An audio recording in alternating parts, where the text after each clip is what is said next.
This is my father's story, and happened when he was an 18-year-old gas station attendant in the late 70s. And without the help of a certain long-haul trucker, I probably wouldn't be here. The gas station was 24 hours, and my dad was the only one working the night shift from 11 to 7. When a guy comes in who just gives him the creeps, he seemed sketchy and was wearing a tight jacket and pants, and you could tell he had something in his pants under the jacket. Mind you, this was during the summer and it was warm, so why was he wearing a jacket to begin with? It was later confirmed he was on drugs. A lot of the truck drivers use this station as it's the only 24-hour gas station in a long stretch of the highway. They also had a big lot where truckers could park and sleep or just take a break. Well, on this night, it was just my dad and the sketchy dude and one trucker in there who he kind of knew, as he came in frequently enough to be conversational, and he asked him slyly if he wouldn't mind if the trucker stayed to hang out until the sketchy dude left. Well, after looking at the stocked shelves for several minutes or sneaking peeks at my dad, the guy eventually looked fed up and got into his blue car and sped off. The cool truck driver guy hung out with my dad a little longer until another couple of guys came in to use the booth. They had to eat a sandwich. I should also point out that it was pretty middle of nowhere in rural southeast United States in the 1970s. CBs and landline it was, and my dad had only a landline in the store and not a protective weapon at all. So the hours pass, and my dad had shaken off the paranoia when all of a sudden this guy in a car comes hauling ass into the lot, jumps out, and sprints into the store hollering he needs a phone. He didn't have a CB, nor did he see a phone at the other station. He also wasn't familiar with the area, and my dad's station was the first place he found. He calls 911 to report that he had walked in on a gas station 40 miles back, which happened to be the next closest gas station, to find the attendant shot and dead. No one else was around, and the only other piece of information is that a blue car was speeding out of the lot when the trucker pulled in. Apparently, they eventually apprehended the guy in the blue car, and my dad confirmed that it was the sketchy dude from earlier in the night, and they charged him with murder and armed robbery. The long-haul trucker who waited around with my dad that night. Thanks, and I hope you're keeping it real. Also worth adding that apparently the sketchy guy in the blue car was already a bad apple who was either being looked for or on probation. He was in the system, and my dad and myself are lucky to be alive.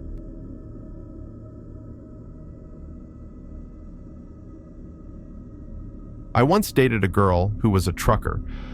She mostly did short haul, but occasionally had to run loads to a warehouse out of state, and when she did, I usually tagged along.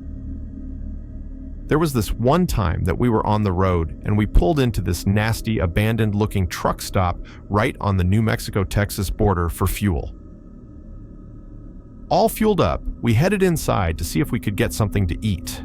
The inside of this place looked like something out of Fallout.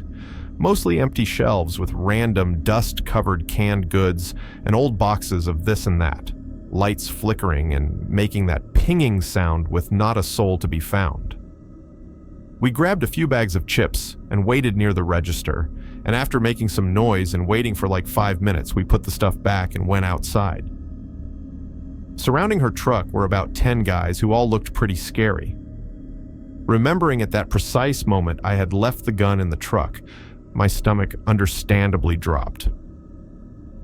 The biker then rolled up and talked to the 2 guys near the back of the truck for a minute, then does the slitting throat motion. My girl is shaking and close to crying, and I'm pretty sure I've already crapped my pants. The biker throws his hands up, tells everyone to move, and walks over to us. He then very politely tells us that someone had stolen a trailer of his up north, and he was looking for it. This one wasn't it. And he apologized for the drama, reached into his pocket, and grabbed something and sticks it in my hand and tells me he was very sorry for the trouble. As he's walking away, I look into my hand. It's a bag of weed. We got the hell out of there pretty fast.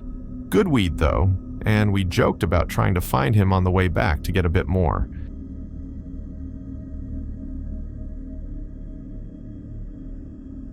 These are some of my grandpa's stories while he was a state trooper, and he recounted a story where a group of college students were embarking on their journey for spring break when, during their course of the drive, they suffered a collision with a semi-truck. Amidst the chaos, 3 of them emerged from the wreck, seemingly unscathed. My grandfather arrived and began surveying the scene. The car's roof had been peeled back like a tin can, and the brunt of the devastation was concentrated on the passenger side. The 3 college students were eerily quiet, not answering questions very helpfully, and clearly in a state of shock.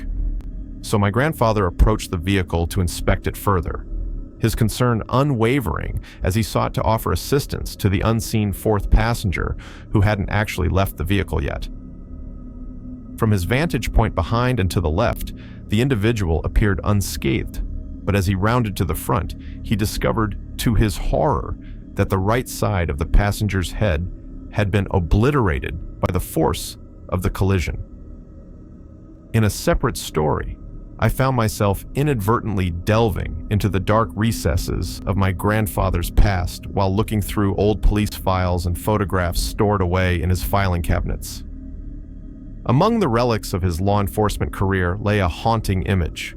My curiosity piqued, and so I asked my grandfather about the macabre photo, prompting him to share a tragic story. There was this very tired truck driver who had been doing too many hours, and he succumbed to exhaustion. In so, he somehow passed out, managed to open his door while doing so and not wearing a seatbelt. I'm sure you can add together what happened. Consequently, he plummeted to the ice-cold asphalt where he was promptly fattened by his truck wheels, leaving his corpse crushed and lifeless like crisps under bison. The task of recovering his shattered shell from the icy embrace of the winter ground fell upon my grandfather and his colleagues, a grim duty requiring them to scrape off the remnants of a life come short from the frigid pavement. As you can imagine, it was not his favorite job.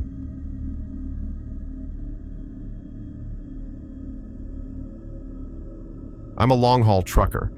I see and deal with a lot of weird and scary stuff. There was this time I was traveling up US 93 in Nevada, heading to Portland, Oregon for a delivery. It was around 1:30 a.m., and I needed to stop and log my half-hour break. I found a white spot and pulled off, did my logs up, and made myself a sandwich. While I was eating said sandwich, I noticed a vehicle pull in behind me. I did not get concerned about it, but kept an eye on it while I ate. Then it got strange. I noticed a figure in the headlight of the vehicle approach the back driver's side of my trailer, stop, and looked like they were rubbing the backside of my trailer with their hands.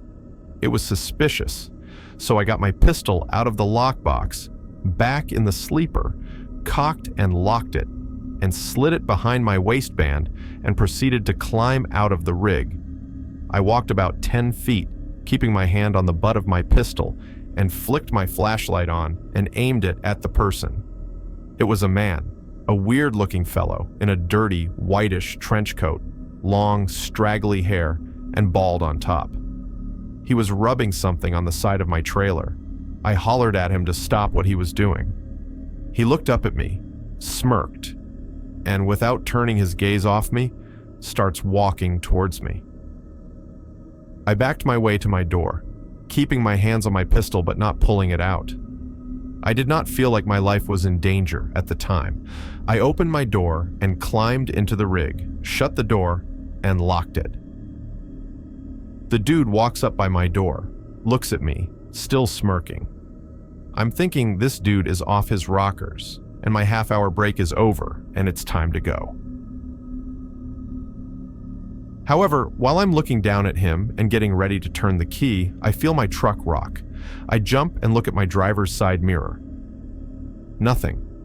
Then I look over to check my passenger side mirror, and there on my step, face pressed against my passenger side window, is a freaky, perfect replica of an old witch, smiling with a rotten tooth, cocking her head left, then right, and fogging up my window. Needless to say, I about sucked my seat up to my ass. But that's not the end of it. The dude then jumps up on my driver's side step and proceeds to start licking the window. Then the witch's lady starts smacking the window with the palm of her hand over and over. The dude starts telling me to open up, that they're friendly, and insists on knowing what I have in the trailer. Now I feel threatened. I pull the pistol out and the chick immediately disappears off the passenger side step. The dude laughs, jumps up and down on the step, then grins, touches his finger to his nose, and jumps off my step. I fired my truck up and took the hell off. Never did see any headlights following me, thank God. Disturbing travelers. Let's not meet again.